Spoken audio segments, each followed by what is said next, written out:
Good morning বন্ধুরা, সবাই কেমন আছো? আশা করছি সবাই ভালো আছো, সুস্থ আছো। তো আমার নতুন আরেকটি ব্লগে তোমাদেরকে স্বাগত জানিয়ে আজকের ব্লগটা এখন থেকেই শুরু করছি। এখন বাজে ওই সকাল 8:30 কি 8টা হবে। এখন থেকেই ব্লগটা শুরু করছি। আশা করছি ব্লগটা তোমাদের ভালো লাগবে। তো এর আগের দিন, দুদিন আগে তো দালান ওই ঘর সব পরিষ্কার করেছিলাম, কিন্তু এই ঘরটা পরিষ্কার করা হয়নি, ক্লিন করা হয়নি। তাই ভাবলাম আজকে এই ঘরটা ক্লিন করে নিই। আজকে যেহেতু শনিবার, রান্নার সেরকম ঝামেলা নেই, তাই ভাবলাম টাইম যখন হাতে আছে তো এই কাজগুলো একটু করেই রাখি। মাঝে সাঝে না ঘরটা পরিষ্কার করলে আমার হাজব্যান্ড আবার বকাবকি করে, আর এমনিতেও ঘর নোংরা হয়ে থাকলে একদম দেখতে ভালো লাগে না। তাই এই খাটটা পরিষ্কার করে নিচ্ছি আগে, তারপরে আলমারি আর এগুলো সব মুছবো। আর ওই যে দেখতে পাচ্ছ মানে বইয়ের র্যাকটা, তো ওটা হচ্ছে মেয়ে গোছাবে। ওটা মেয়েই গোছায় বারে বার, যতবার অগোছালো হয়ে যায় ততবার মেয়েই গোছায়। আসলে ওখানে রোজকার জিনিস রাখা থাকে, মানে ডেইলি যেগুলো ব্যবহার হয়, চিরুনি, আয়না, ওষুধপত্র, এগুলো তো রোজই লাগে। তাই ওই জায়গাটা গোছানো থাকে না, বারে বারে ঘেঁটেই যায়। আর আমারও সব সময় হয় না যে ওটা বারবার দেখে দেখে গুছিয়ে রাখবো। তাই মাঝে সাঝে যখনই এলোমেলো হয়ে যায়, 2-3 দিন ছাড়া 2-3 দিন বলবো না, সপ্তাহে একবার মেয়ে গুছিয়ে রাখে ওই র্যাকটা। মেয়েই বারে বারে গোছায়। আমি কখন গোছাই বলো তো? যখন ঘরটা পুরো ডিপ ক্লিন করি তখন আমি গোছাই। তো মেয়ে ওদিকে ওই র্যাকটা পরিষ্কার করতে বসেছে, আমি ততক্ষণ এদিকের এই ঘর দালান সব এগুলো ভালো করে, ঘর দালান বলছি, আলমারি, খাট, এগুলো ভালো করে পরিষ্কার করে মুছে নেব। তো ডিপ ক্লিন তো আর এখন হবে না, কারণ হাতে সময়ও নেই এখন। হাতের কাজটা নেই বলে তাই এক্সট্রা কাজগুলো করতে পারছি। হাতের কাজ না থাকলে তো আমার ঘর দালান কিছুই পরিষ্কার হয় না। যতটুকু দরকার, মানে ঘর ঝাড়ু দেওয়া, মোছা, রান্না, ততটুকুই করি। এক্সট্রা কোনো কাজ হয় না, তোমাদের আগেই বলেছি। হাতের কাজ নেই বলে এই টুকিটাকি কাজগুলো মানে করার চেষ্টা করি। ঘরের কাজ করতে ভালোই লাগে জানো তো, কিন্তু কি হয়, আমার হাতের কাজ থাকে বলে আমি করতে মানে পারি না, সময় হয় না। তো রান্নাটা আর ঘরের কাজটা কোনো রকমে করি। যাই হোক, ওদিকে দেখতে পেলে মেয়ে গোছাচ্ছে, সব প্যাকেট করে করে রাখছে, চারিদিকে এলোমেলো হয়ে আছে বলে। আর ততক্ষণ আমি এদিকে ফ্রিজটা পরিষ্কার করে নিচ্ছি। আর এটা না, মানে ফ্রিজ পরিষ্কার করা, ওটাকে কি বলে, লিকুইড, আমি ঠিক জানি না, নামটা ভুলে যাচ্ছি। তো ওটা দিয়ে আজকে ফ্রিজটা পরিষ্কার করছি। আর ফ্রিজের ভেতরটাও খুব নোংরা হয়েছে, তো ওটা আর আজকে হবে না, ওটা অন্য আরেকদিন করব। কারণ আজকে আর সময় নেই, রান্নাবান্না তো করতে হবে। যেহেতু এখন বেলাতে উঠছি, হাতের কাজ নেই বলে বেলাতেই ঘুম থেকে ওঠা হচ্ছে। আর আজকে যাব একটু সলবে, তাই একটু ঘরটা তাড়াতাড়ি করে পরিষ্কার করে নিচ্ছি। মেয়েকে নিয়েই যাব, সমস্ত ঘরের কাজকর্ম করে রেখে মেয়েকে নিয়ে যাব। তো রান্না তো আমার হয়ে গেছে, রান্নাটা তোমাদের সঙ্গে শেয়ার করিনি। তো সকালে ঘুম থেকে উঠেই আগে রান্নাটা করে নিয়েছি। আজকে রান্না করেছি হচ্ছে আলু পোস্ত, আর হচ্ছে বেলার দিকে করব বেসনের বড়া। তো আজকে দুপুরে এই রান্না করব, আর কিছু করব না। মুগের ডাল তোমাদের কেউ খায় না, তাই মুগের ডালটা আর করবো না। এই হচ্ছে দুপুরের খাবার। আর রাত্রিরে কি হবে না হবে রাত্রিরে দেখা যাবে। তো এই চেয়ারগুলো একটু ভিজে কাপড় দিয়ে মুছে নিচ্ছি। তো রান্নাতে যখন হয়ে গেছে, এখন এই ঘরের মানে কাজটা করলেই হয়ে যাবে। ঘরের যে বাসি কাজটা আছে, বাসি কাজ বলতে ঘর ঝাড়ু দেওয়া, মোছা, এগুলো করলেই আমার কাজ কমপ্লিট হয়ে যাবে। তারপরে ওই চান করে পুজো করে মেয়েকে নিয়ে যাব সলবে। সলবে যাব ওই কটা বলো তো, 12টা 12:30টার দিক করে যাব। কারণ এখন এখন অনেকটা দোকানে ভিড় থাকে। দোকানে বলতে আমি জুতোর দোকানে যাব, জামা কাপড়ের দোকানে যাব, তো ওইগুলো ভিড় থাকে এই সময়টায়। তাই একটু বেলা করে যাব, ফাঁকা পাবো তখনই, মানে ফাঁকাতে কিনে নিয়ে চলে আসবো, তখন আর দাঁড়াতে হবে না। যাই হোক, ওদিকে মোছামুছি ঝাড়াঝুড়ি হয়ে গেছে। এখন এই যে ঘরটা মুছে নেব, তার আগেই পা মোছাগুলো বাইরে একটু রোদ্দুরে বার করে দিয়ে আসবো। আর এই দুদিন না বেশ ঠান্ডা পড়েছে জানো তো। সকালের দিকে, বেলার দিকে রোদ্দুর উঠলে অতটাও ঠান্ডা লাগে না, কিন্তু সকালে তারপরে সন্ধ্যার পর বেশ ভালো মতোই ঠান্ডাটা পড়েছে। তো মেঘলা ছিল বলে ঠান্ডাটা একদম বোঝা যাচ্ছিল না, ঠান্ডাটা একদম পুরোপুরি কমে গিয়েছিলো। তো এই দুদিন যেহেতু রোদ্দুর উঠছে, তো আবার ঠান্ডাটা পড়ছে। তো ঠান্ডাটা থাকলেই ভালো হয়, ঠান্ডাটা কেটে গেলে আমার একদম ভালো লাগে না। গরম তো আমি একদমই সহ্য করতে পারি না, তাই আমার শীতকালটাই পছন্দের, শীতকালটাই ভালো লাগে। তো এই দুদিন যে ঠান্ডাটা পড়েছে আমার বেশ ভালো লাগছে।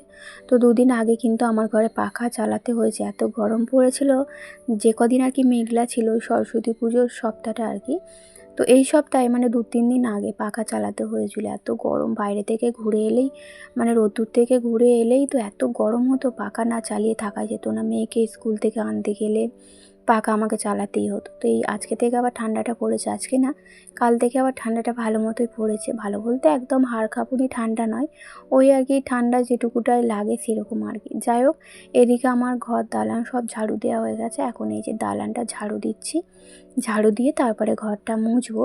তার আগে আমার মেয়ে হচ্ছে হলুদ করে রেখেছে, হলুদটা চেঁচে রেখেছে, চাঁচাতে চেঁচে রেখে দিয়েছে।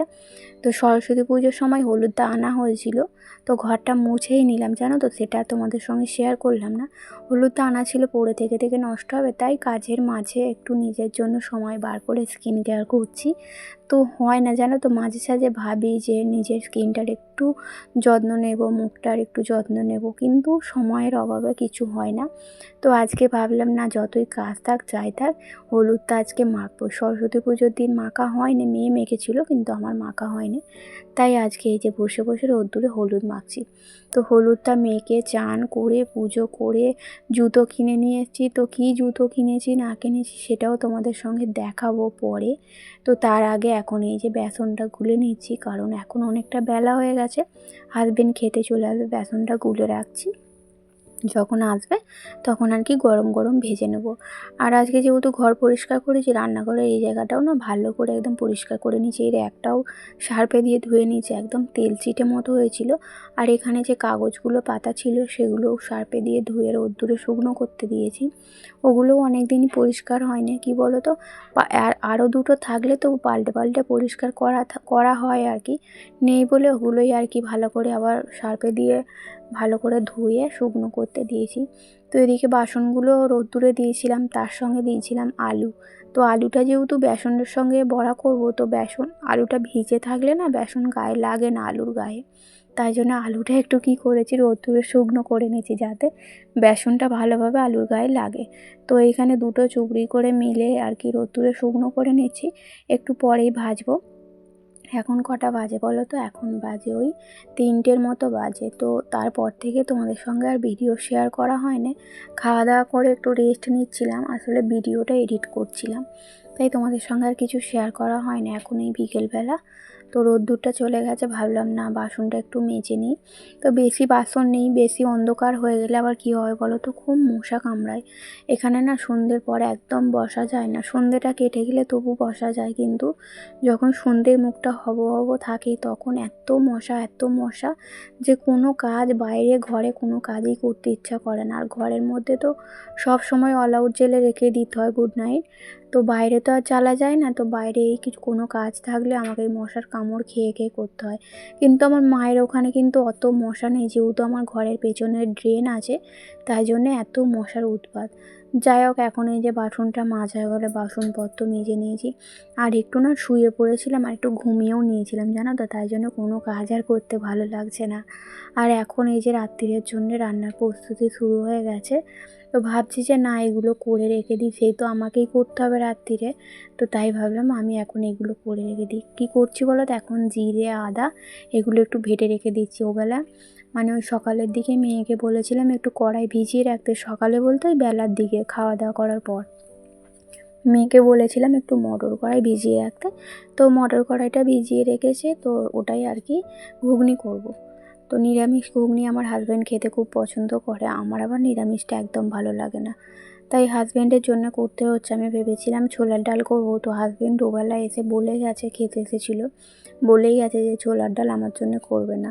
তো আলাদা আলাদা করা তো আর সম্ভব নয়, তাই আর কি ওই মেয়ের জন্যে বলছি, হাজব্যান্ডের জন্য করছি, তো আমরাও একটু একটু খেয়ে নেব। আর একটু টমেটম তারপরে ধনেপাতা এগুলো আর কি আনতে বলেছিলাম হাজব্যান্ডকে, তো এগুলো এনে দিয়েছে। তো নিরামিষ তরকারিতে একটু টমেটম একটু ধনেপাতা না দিলে একদম ভালো লাগে না। সরি জানো তো বন্ধুরা, তোমাদের তো বলেছিলাম জুতো কিনতে যাব, জামা কিনতে যাব, কিন্তু মেয়ের জুতোটা তো কিনে এনেছি, তোমাদের তো দেখিয়েছি, কিন্তু আর কি জুতো কিনেছি না কিনেছি সেটা না এই ব্লগের মাধ্যমে আর দেওয়া হয় না, আমার একদম খেয়াল ছিল না। তো জুতো কিনেছি আমার হাজব্যান্ডের, সেটা তোমাদের সঙ্গে শেয়ার করলাম না, যাই হোক, আর জামার দোকানে গিয়েছিলাম দুটো ব্লাউজ কিনতে, তো সেগুলোও এনে আলমারি ঢুকিয়ে রেখেছি। সেগুলোর কথাও আমি ভুলে গেছি, জানো তো, যখনের জিনিস তখন যদি না আমি মনে করি সবটাই আমি ভুলে যাই। যাই হোক, যখন পরবো তখন তোমাদের সঙ্গে আবার দেখাবো, এখন আমার আর একদম মনে নেই। আর ব্লগটাও আমি শেষ করবো, অনেকটা বড় হয়ে গেছে ব্লগটা, তাই জন্য এই ব্লগের মাধ্যমে দেখালাম না। ব্লাউজগুলো কিনেছিলাম আমার মায়ের জন্যে, তো মাকে যখন দেবো তখন যদি খেয়াল থাকে তোমাদের সঙ্গে শেয়ার করব। আর জুতো কিনেছি বলতে হাজব্যান্ডের জন্য একটা পরার জুতো কিনেছিলাম, ওই হাওয়াই চটির মতো, তো ওটাই কেনা হয়েছিল হাজব্যান্ডের জন্য। আর মেয়ের জন্য তো বুট কিনেছি, সেটা তোমাদের সঙ্গে দেখিয়েছি। তো বেড়াতে যাব বলে আর কি এই কেনাকাটাগুলো টুকটুক করে করছি। তো এমন মানে এমন কোনো দূরে বেড়াতে যাব না, কাছাকাছিই যাব। তো বন্ধুরা চলো আজকের ব্লগটা এই পর্যন্তই, টাটা।